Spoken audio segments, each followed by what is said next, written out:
I am a chronic excuse maker.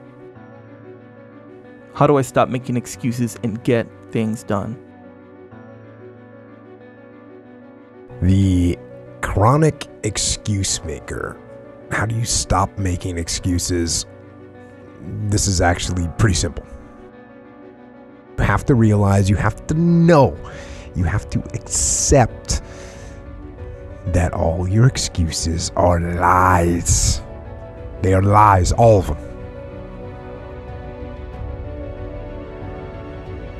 Think about the things that you tell yourself, the lies you use to rationalize taking the easy road.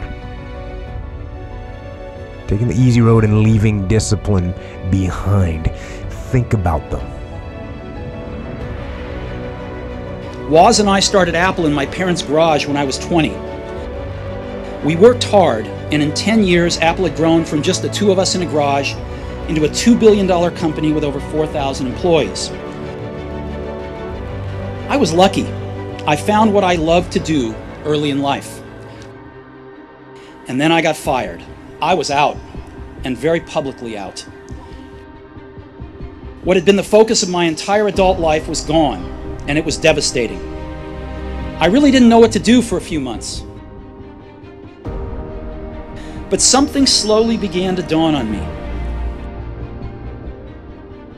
I still loved what I did.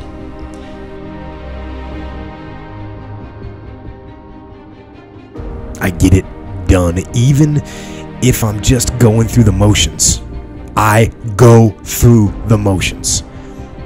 I don't really want to work out. I work out. I really don't want to hammer on a project. I hammer on the project.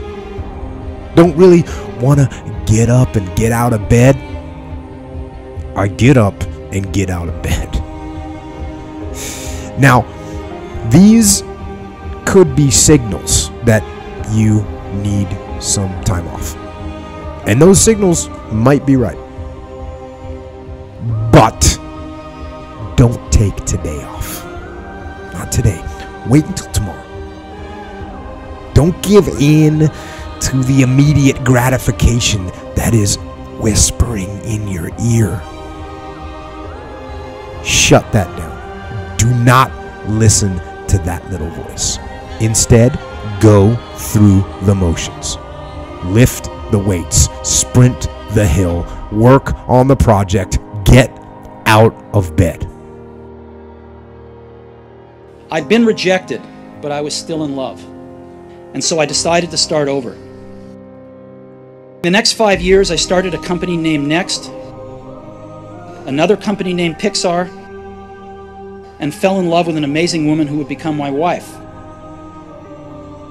I'm pretty sure none of this would have happened if I hadn't been fired from Apple. And the only way to do great work is to love what you do.